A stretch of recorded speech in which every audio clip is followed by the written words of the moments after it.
merong threat sa buhay ng inyong kliyente. Tama po ba?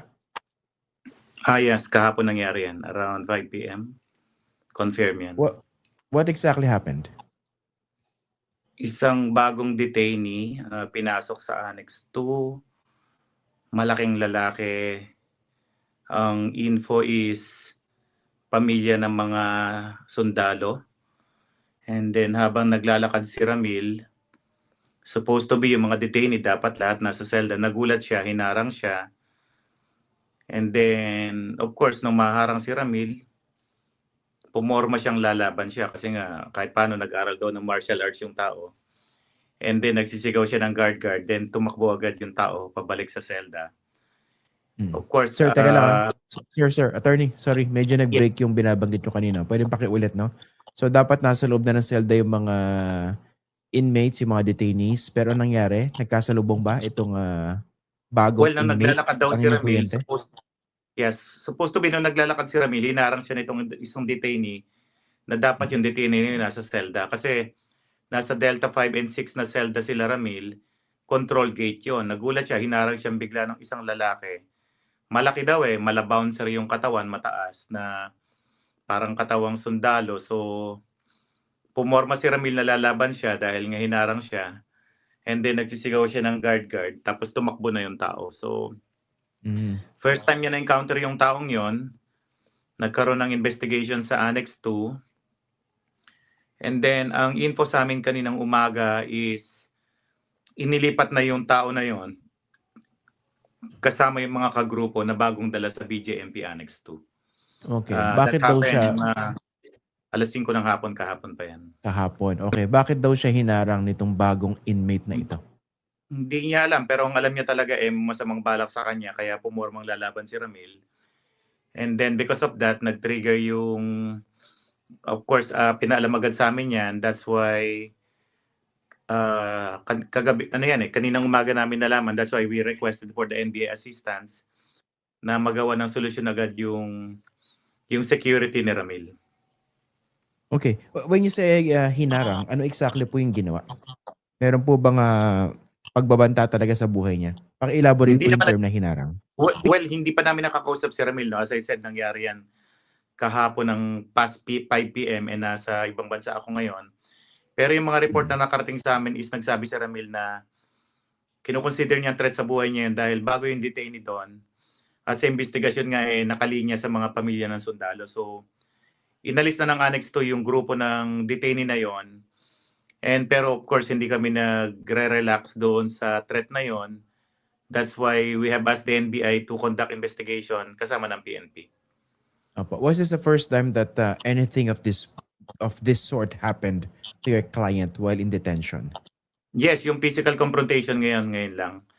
Although mga nakaraang buwan may mga offer ng pinaparting sa kanya na wag na magtistigo, bibigyan na lang ng pera. Pero itong ganitong physical na may pagharang sa kanya na kinonsider niya threat sa buhay niya, ngayon lang nangyari yan. Okay. Tapos ito na naman perjury, di ba? Tapos yung attempt kahapon. So, dikit-dikit na yan. So, we're taking precaution para sa safety ni Ramil.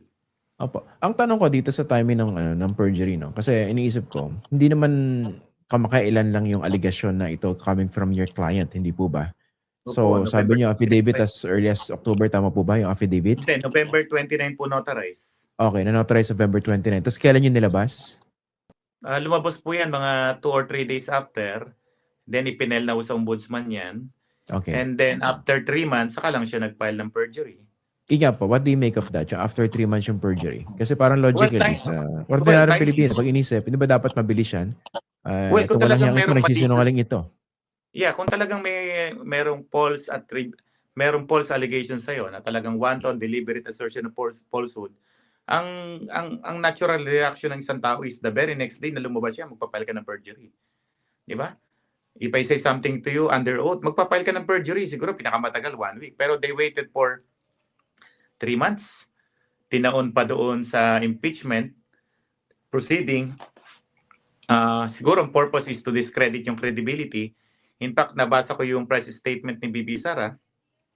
Lagi nilang dinudugtong na akusado sa kidnapping, di ba? So, character assassination, discrediting yung kanyang possible testimony.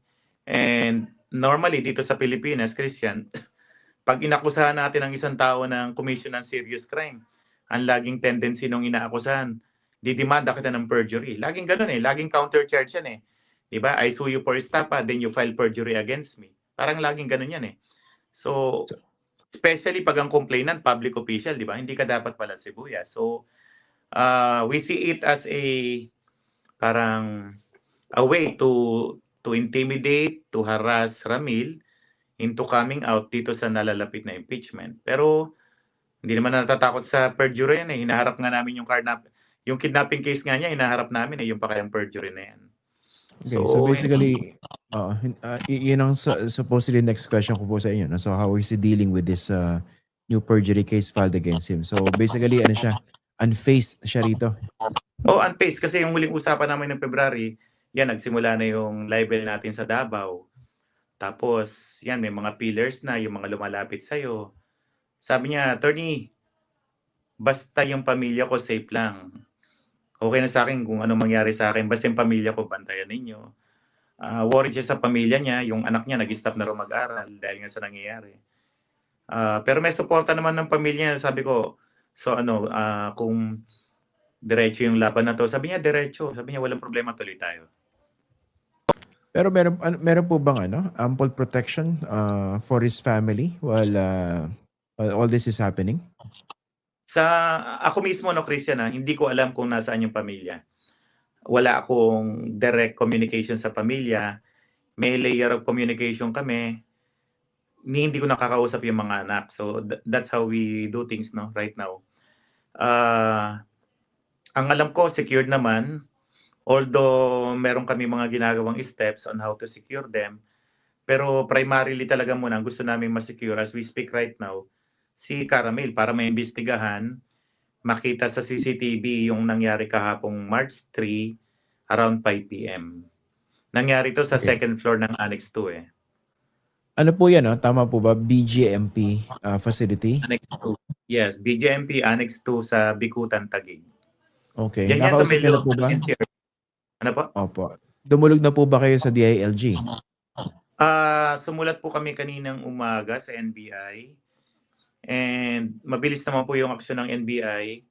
As we speak, Christian, nagko-conduct sila ng interview investigation kay Ramil. As we speak, bago tayo nag-uusap, siguro mga 30 minutes ago, ka-chat ko sila. I think nag-imbestiga sila doon sa sinasabing allegation nung threat to life kay Ramil. As we speak, nangyayari ngayon yun. Ito naman, play devil's advocate. Hindi naman kaya parang kinabahan lang o napaparanoid dito inyong kliyente. Baka naman na may gusto lang yung pagharang sa kanya. Hindi, unang-una ngayon lang nangyari yan mula nung October. So, hindi niya kilala yan kasi matagal na si Ramil doon sa Annex 2. Kilala niya na halos ang mga detainer ron. Ngayon lang nangyari yun, yung tao na humarang na yun, which is bagong pasok pa lang doon sa Annex 2. So because of that, nag-react ang Annex 2, inalis na daw yung grupo na yon doon sa detention area na yon. Kasi I remember in a previous interview that we had, tinanong ko rin yung security ng inyong kliyente. Sabi nyo, safe naman dahil ang kasama niya doon sa selda. Tama po ba? Yung mga niya? Yeah, yung mga pero lumabas siya accused? Yeah, lumabas siya kahapon Lumabas siya habang naglalakad siya. Doon daw siya inarang talaga. Malaki daw yung lalaki. Maliit lang naman si Ramil. Pag in-interview ko siya kasi ko lang ata siya. Mga 5'4 lang yun So malaki to yung umarang sa kanya. So natakot din yung tao. Okay. Lastly, dahil umuusad itong itong impeachment complaints against the Vice President, ano yung attitude niya moving forward? Kumbaga, hindi ba nabawasan yung resolve niya in terms of testifying anywhere including the House? Or eventually, kung magkaroon man ng impeachment trial? Sa nangyayari ngayon, mas lalo pa siyang desididong magtestigo. Kasi pag nag-uusap kami, sabi niya, attorney, hindi, itutuloy ko to kahit na sobrang affected yung pamilya, itutuloy niya, sasabihin niya yung totoo. Kahit na basta mas sigurado lang lagi yung protection ng pamilya niya, tuloy yung kanyang intention na magtestigo rito. Kahit sa agency raw, kahit sa department, harapin niya tong issue na to kung ipapatawag siya.